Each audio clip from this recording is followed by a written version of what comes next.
Hello viewers, welcome to my YouTube channel स्त्री study world. आज ये भिडियोटी बहुत स्पेशल रहिबो काहेकि ना हमर ओपीएससी रो नोटिफिकेशन पळा आछि।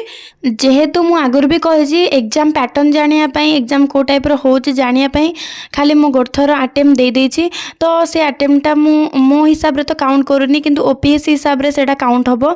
तो एटा मोर जो एग्जाम रहिबो एटा मोर सेकंड अटेम्प्ट रहिबो, सेति पई मते एथि पई फुल मेहनत करियार अछि। मु बहुत ओरिड ये अच्छी जे मु पूरा ग्राउंड लेवल रू स्टार्ट करुँची। मु भी आपण भाया बिगिनर, से मत भी बहुत डर भी फिल होची एंड निज ऊपर टिके सेल्फ कॉन्फिडेंस भी डाउन होची, किंतु मु धीरे धीरे जितेबले सिलेबस धीरे धीरे कवर करी सेतेबेले ओबियसली ए सेल्फ कॉन्फिडेंस हाई हबो। आज मु प्रीवियस ईयर रो क्वेश्चन पेपर तार आंसर देखुली। रेनबो पब्लिकेशन रो मो पाखे गोटे गाइड अच्छी जो थ्रू मु मेंस पाई जहाँ भी सब आंसर राइटिंग से माने प्रोवाइड करजंती मु सेटारो देखुची जे को टाइप रो तार इंट्रोडक्शन अच्छी, बॉडी को टाइप रो लिखाई छै और कंक्लूजन कोन ड्रा कराई छी। जदि मु ता जगह रे थांती ताले मु कोन लिखि थांती, ए सब एनालिसिस मु आज करूथली। जेहेतु ओपीएस रो नोटिफिकेशन आसला परे मते गोटे नुवा स्ट्रेटजी बनाया पई बहुत इच्छा होची, तो मु गोटे भल से गोटे नुआ स्ट्राटेजी बनै बोली भाभी। देखो एगुड़ा सब है ओपीएससी रो प्रीवियस ईयर क्वेश्चन मेंस रो ए पूर्व वर्ष रो, तो एमिति आसे ओपीएससी रो क्वेश्चन इंग्लिश रे भी थिबो, आपन को ओडिया रे भी देथिबो, आउ तार केते मार्क सेटा होची सेटा भी टोटल मार्क लिखा जाइथिबो। आपन आराम से दे परिबे, जदी ओडिया रे आपन देबे ओडिया रे लिखि परिबे, इंग्लिश रे देले इंग्लिश रे लिखि परिबे। एमति किछि सेपरेट क्वेश्चन आसेनी, हमकु हेल्प होबो जदी आमे ओडिया रे बुझी पारने भलसे ताले इंग्लिश रे क्वेश्चन टाको बुझी परिबा। जदी इंग्लिश रे भलसे जानि पारने ताले हम लैंग्वेज रे आमे भल से ताकू बुझी पारिबा। तो एमिति दीटा जाक लैंग्वेज रे जेमति मेंस पाई क्वेश्चन आसीबो, ठीक सेमिति ही प्रीलिम्स पाई भी दीटा जाक लैंग्वेज रे क्वेश्चन आसीबो।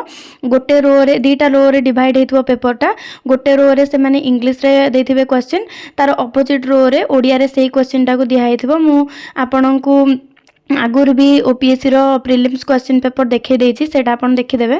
तो एमिति मु लिखि देथिली मोर आपन आगुर भी कहिछि जतेबेले मु मो निज हैंड राइटिंग रे लेखे मते टिके सैटिस्फाई लागे, तो मु निज हैंड राइटिंग रे लिखिछि आ ताकू उडा को पढिया पे ट्राई करबी, मु निजे आंसर लिखिया पे ट्राई करबी सब को।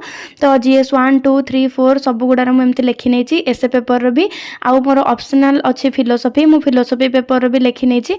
आउ आपन ऑप्शनल कोन रखिबे सेटा माइंड रे पूरा रखंतु, कहीं समस्ते आम सहित एग्जाम देबे आउ समस्ते से जीएस 1 2 3 4 देबे, किंतु ऑप्शनलटा समस्त अलग रहिबो जोटा कि यूनिक रहिबो। तो आपण ता पई भल से प्रिपेयर होबा दरकार।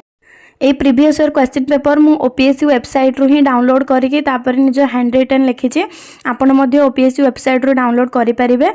आउ एमिति हैंड रिटन लिखिले आपणकर रिकॉल होबारे बेसी हेल्प करिवो।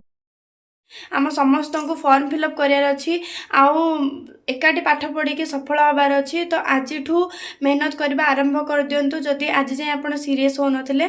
आउ मु भी माने बहुत सारा टाइम एमती अच्छी जोटा कि वेस्ट कर देछि, सेति मते एबे टाइम अवेलेबल होनी भल से पाठ पढ़िया पई।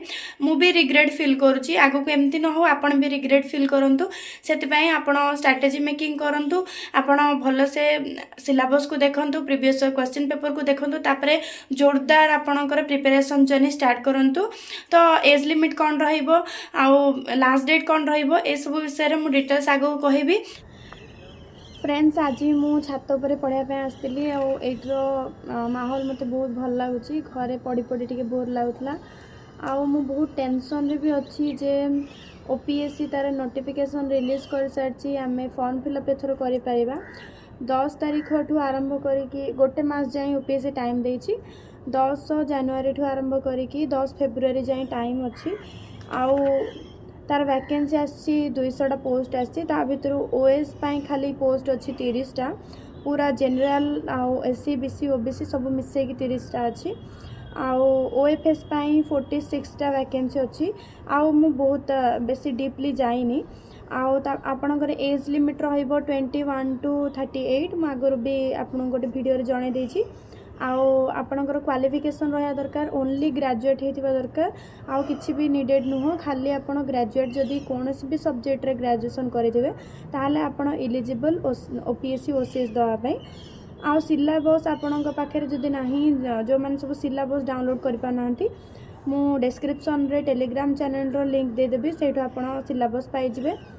तो आपण आज मोर फेस रू देखिए जानी पारुथिबे मते बिल्कुल भी मो ऊपर ट्रस्ट आसुनी जे हाँ मु करि परिबी पुणी आपण मानक सहित मो वीडियो भी शेयर करुची तो मो ऊपर रेस्पॉन्सिबिलिटी टिके डबल रही जाउची तापर पुणी घर रेस्पॉन्सिबिलिटी तो पुणी पूरा मु बिगिनर मते भी एमती नहांती जे मते भी किए गाइड कर दउचंती मु भी सब किछि जानिची जेते बड़ इंटेलिजेंट पिला हेतिले मध्य कोनोसी ना कोनोसी दिगरे ताकू किछि ना किछि न आसुथाय पारे आ मोर भी एई लाइन रे मु भी स्टार्टिंग करूची मोर तो मते टिके नर्वस फील होची आपण माने मते स्कोप देबे मोर हौसला बढ़े बोली मोर आशा कमेंट रे निहाती भाबरे मोर आज हौसला बढ़ांतु कहीं ना मु सत्तरे बहुत डिमोटिवेट फील करूची पूरा सकाळो हार्टबीट जोश से पूरा मोर चलुची कहीं ना सेल्फ कॉन्फिडेंस टिके डाउन होची एमती हुए थरे थरे एमती हुए आउ एटा हब्बा भी भल ए सिम्पटम्स गुड़ा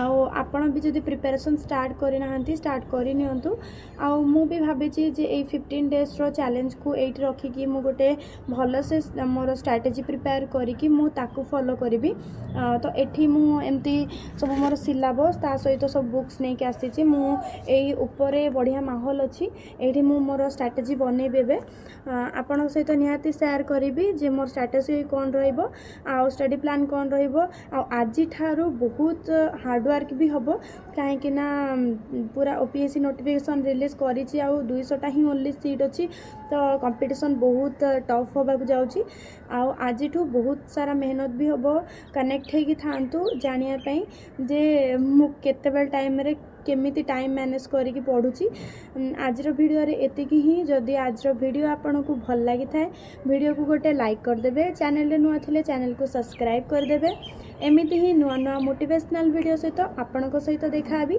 आपण को लाइफ रे पॉजिटिविटी ऐड करबे चेष्टा करबी से पर्यंत bye bye and take care.